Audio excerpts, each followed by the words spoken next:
Hey guys, ChrisFix here, and today I'm going to show you how to paint your valve covers and other engine parts so you're going to get amazing results. And I'm going to show you how to do this properly so your paint isn't going to chip, it's not going to fade, it's not going to peel, and you're going to be able to be proud of your results and they're going to last a long time. I mean, check this out. Here's the before and here's the after. Now one more time, here's a before and here's an after. And the best part is, after watching this video, you'll be able to get the same exact quality results. All this is a rattle can paint job. There's no special tools or equipment required, so let me go show you how to do this.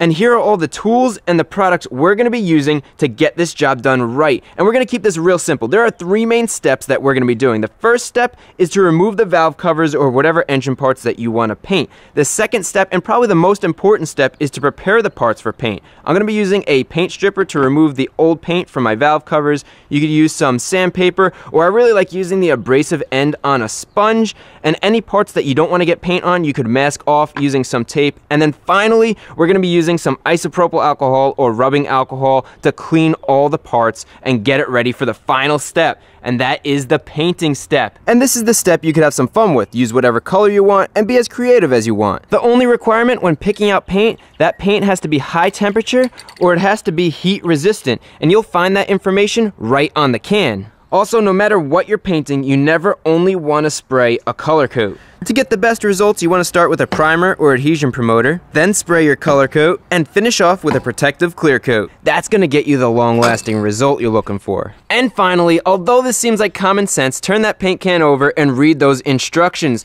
The paint company who makes the paint is going to know the best way to apply their paint. So follow the instructions and you're going to get great results. Now you know how to pick the right paint. Let's get started and remove the parts we want to paint. And usually the parts that you want to remove, such as the valve covers or the heat shield here, are visible parts and they're easy to access. With the valve cover, this is real simple. There's 4 spark plug wires that need to come out, and then there's 4 fasteners holding this in, and that's it. So we're going to start by removing the spark plug wires, but a little tip, these spark plug wires have to go back in the same holes they came from, otherwise the engine won't run right. So grab some tape, and just put the tape right on the wire and clearly label it. Do this for each one, so you know which wire goes to which spark plug. Now the wires could come right out. And then we could remove the 4 fasteners holding the cover on. Now the valve cover should lift up and off the head. I also want to remove this rusty old heat shield. It's held in by 2 bolts, and I think I could clean this up and make it look a lot better. And finally, I'm also going to remove the fuel rail and clean this up as well. So remove the 4 connectors and a couple of bolts, and this should pop right out. And with everything removed from the engine bay that we want to paint, we can move on to our second step. And that is the prep step. And what we're going to be doing here is we're going to be removing all the old paint, all the dirt and grease and grime that's on this. And we're going to bring it down to bare metal because that's what the paint is going to adhere best to. So the better you clean this up, the better and longer lasting your paint job's going to be. And since we're going to be sanding and using chemicals like this paint stripper, it's important that you wear gloves, use eye protection, and wear a respirator so you don't breathe this stuff in. This respirator protects against dust and against paint. That's what you want to use. You don't want to use something like a dust mask, which only protects against the dust. And I'll be sure to link this in the description so you can find the right one. Alright, the first thing we're going to do is remove all of this old paint using a chemical paint stripper. And notice I removed anything plastic that was on the valve cover. The only thing here is a metal valve cover because this will damage that plastic. So now all you have to do is spray on a light coat, make sure you cover the whole valve cover, and it's that simple. The paint stripper is going to do all the work for you, and in about 5 to 10 minutes, it's going to bubble up the old paint and make it real easy to remove. Then grab a metal wire brush and brush away all the bubbled up paint. Look at how easily this old paint is coming off. Perfect. And a little bit of soapy water will help clean off the paint and the paint stripper. So wipe it down until it's all cleaned off. And with that paint stripper removed, you can see it does a pretty good job at removing most of the paint, but there's still a little bit of paint left over. You could go over it again with some more paint stripper, or you could grab a metal wire brush or some 180 grit sandpaper and remove the rest of the paint.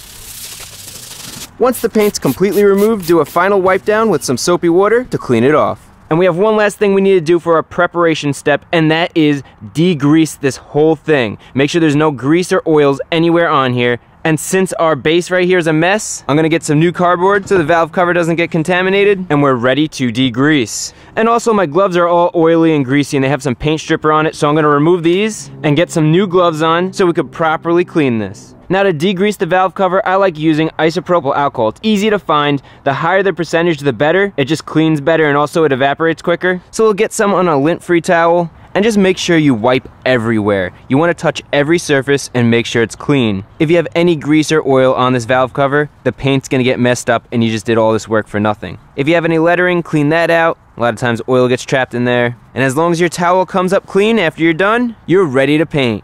And with the valve cover degreased, now you just have to let it dry for a minute or two and we could start on the next step. As we let that dry, a lot of cars today have this plastic covering the engine bay. So this might be what you're painting. If that's the case, don't use paint stripper on this plastic. It will ruin it. Instead, skip that step and go straight to the alcohol step where you clean off the plastic and make sure you clean it off real good. This plastic has pores in it. It collects oils very easily. And if there's any oil, dirt, or grease on here, your paint job's not gonna come out right. I just wanted to mention this real quick. And with our valve cover stripped down to the bare metal, it's cleaned, it's degreased, it's dry, it's ready to go for our final step, which is the painting step. And I just want to show you guys real quick how I'm doing this. I'm on the side of my house, I'm outside, I'm using boxes for my workstation. It's very simple, it's very easy, DIY friendly, and I am working outside, which poses a problem of flies, dust, debris falling onto your work as you paint, and it won't look good. Here's an example of that. You can see there's all specks over here, and those specks are from just dust and dirt and debris falling on it. Now, to prevent that, what I like to do is I like to grab one of these containers, and anytime my work is drying when I'm not spray painting, I'll put it in the container so that it's sealed off. You can make a canopy or something. Anything like that will prevent stuff from falling on it and messing up your work while you're outside. So this is completely doable at home. It's really easy to get great results. So let me show you how, and let's get started with our final step, the paint step. And one last thing to consider before you start painting is if you want to tape anything off. For example, I want the letters and the logo here to be silver when I'm done painting. So to do that, you could tape this off, cut out each of the letters, peel it away, and all the letters will be taped off. Now, doing that for all these letters could be tedious, it could take a while, so I have a trick. We don't have to do that since we could just sand these off when we're done and get down to this silver color. But if you just have one logo that you want to tape off, or it's just a couple letters, or you want to put a stripe or something, tape's a good way to go. I'm actually going to be doing something with my logo. It fits nicely right here, and it's going to look awesome. And you can do this with any logo or any decal you want. Just stick it on, and that area won't get any paint on it. So then when we're done painting, we're just going to carefully peel that off, and it's going to reveal this nice silver color, and it's also going to go really well with the silver lettering when we sand off that paint. Now real quick, this is super important, I just want to show you, no matter what you're spraying, whether it's primer, base coat, or clear coat, I have 4 quick tips to get good consistent results with a rattle can. And the first tip is to start and stop spraying off of the part that you're painting. So if we want to spray this cardboard, start spraying off the cardboard, then move across, and after you pass the end of the cardboard, that's when you stop. And you do this so that the spray pattern is consistent each time. Now the second tip is to overlap each pass that you make. So as you go back and forth, the next pass is going to overlap the last pass about half. This will make sure that you get complete coverage. And the third tip is the distance you hold your can away from the object. Read the back of your can. This says 8 to 10 inches, and make sure the whole time you're spray painting, it stays 8 to 10 inches away. If you're too close, it'll go on way too thick. If you're too far, it'll go on way too thin. Also, if you change distance, it's gonna make the coats uneven. And that leads me to the fourth and final tip, and that is the speed. You don't wanna go too fast back and forth, and you don't wanna go too slow back and forth. So at the proper distance, if you go too fast, your coats are gonna be too light. And then if you go too slow, your coats are gonna be way too thick. So find that sweet spot where you get light but complete coverage and maintain that speed. So those are 4 quick tips that I wanted to show you before we go paint the valve cover so you get great results every time with a rattle can. All right, now let's apply that information to our valve covers, starting with the primer. The primer is designed to form a strong bond to unpainted surfaces like this bare metal. And then the colored spray sticks really well to the primer, which is why we use primer first. And since the valve cover is 3-dimensional, make sure you're spraying at different angles to cover it completely. When you're done, cover your work so bugs and dirt don't fly onto the wet paint. A couple of minutes later, and we're ready for our second coat. And finally, a couple minutes later, we can lay down the last coat of primer. Now within a couple of minutes, while the primer's still tacky, we want to spray our color coat. Again, it's the same exact process. I think you get it by now. Make sure you don't try to cover the whole valve cover in silver paint with one coat. Use light, even coats a few minutes apart, and by the end of the third coat, it'll be completely covered. Alright, 10 minutes later we could spray the tint coat. And for this you want to spray extra light coats. A tint coat is like a clear coat with color in it, and if it runs or doesn't go on evenly, it's gonna look real bad. Avoid the temptation to try to put on thick coats to get full coverage. Just spray light, even coats, and 3 coats later, there'll be complete coverage. And I think that was a really cool way to see how that blue tint coat works. It's like a clear coat with a little bit of blue in it. It's translucent and allows that silver underneath to come up and just create this awesome color. So now we have to wait about 10 minutes to let that last coat dry. Then we could peel up that ChrisFix logo and then spray our clear coat over that. One thing I want to mention, check this out. Look at all the dirt and debris that's just fallen on this from the trees and just being outside. This is a lifesaver. Definitely suggest doing this so you don't get stuff falling on your paintwork. 10 minutes later, the paint's dry enough to remove my logo. I'm using a small blade to carefully pick the vinyl and then peel off each letter with my fingers. You don't want the paint to dry completely when removing tape or vinyl, because then it could cause the surrounding paint to chip or pull up as you pull it off. So make sure you do this when the paint's still soft, then it'll come off just like this without affecting the surrounding paint. Perfect. And would you look at how good that looks against that blue? That silver contrast is so nice. So now that we're done with my logo, now let's go do the lettering. I'm using a sharp razor to scrape the paint off the surface of the raised letters, just like that. This is actually really easy. Just make sure that you take your time and don't slip and damage the surrounding paint. And this process is a lot faster than trying to tape each letter. Then when you're done, blow off all the scraped paint and dust off the valve cover. And look at those results. That came out so good. I am super happy with this. Now we have one last thing to do, and that is spray our clear coat. Just double check that all the dust is off the valve cover so it doesn't get trapped in the clear coat. And just like the rest of the paint, you want to spray light, even coats. We're doing 3 coats with 10 minutes in between each coat. And for the last coat, you want to slow down your spray just a little bit so it goes on slightly thicker. This will help reduce the orange peel and give you a real good glossy finish.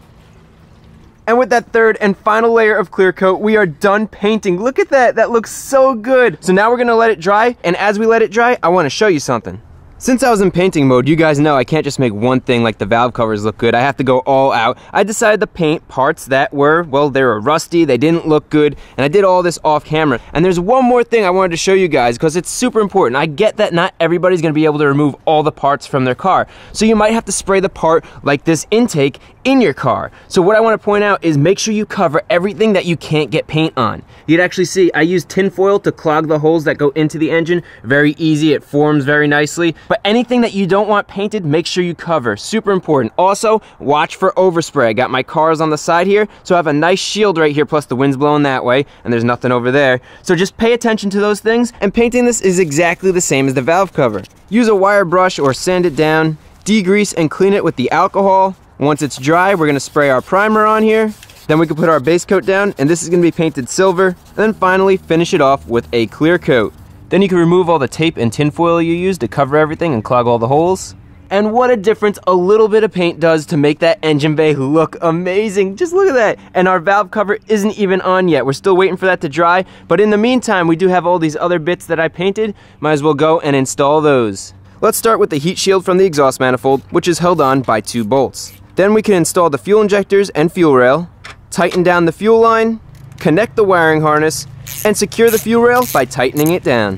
And finally, after over an hour of drying, we are ready to install our valve cover. Notice I'm not trying to touch the paint. Although it's dry on the surface, the paint is still soft and could easily get damaged. So just keep that in mind. Also, since we have the cover off, now's a good time to replace the valve cover gasket. It's super cheap, it's easy to do, and this is gonna prevent oil leaks. The new gasket just goes right into the gasket channel, and it really is that simple. This kit also includes the 4 spark plug hole gaskets, and these will prevent oil from filling the spark plug wells. They just fit right in, and we are good to go and ready to install this. So carefully mount the valve cover, and then we can tighten down the 4 fasteners that hold it in place.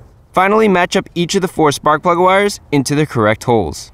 And holy smokes, that is how you properly paint a valve cover and other engine parts. Now, it's not just about the painting, it's the attention to detail. For example, the oil cap, I outlined the Honda and oil in silver, and it's little things like that that's gonna set your engine bay apart. I also cleaned the engine bay just a little bit as I waited for the paint to dry. It just, overall, it looks so good, I love it. And this blue is gorgeous. I am definitely gonna be painting the car this color. This, if you can't tell, I'm super stoked about this. This engine bay looks amazing now. It's something to be proud of, whereas before it was really bad. I mean, check out this before, and then here's the after. Now that is the proper way to paint your valve covers or any engine bay parts. Hopefully the video was helpful. If it was, remember to give it a thumbs up. Also, all the products and tools I used in this video are linked in the description below. And finally, if you're not a subscriber, definitely consider subscribing. We have a lot of cool videos coming up to fix up the Del Sol as a daily driver. I cannot wait, so stay tuned.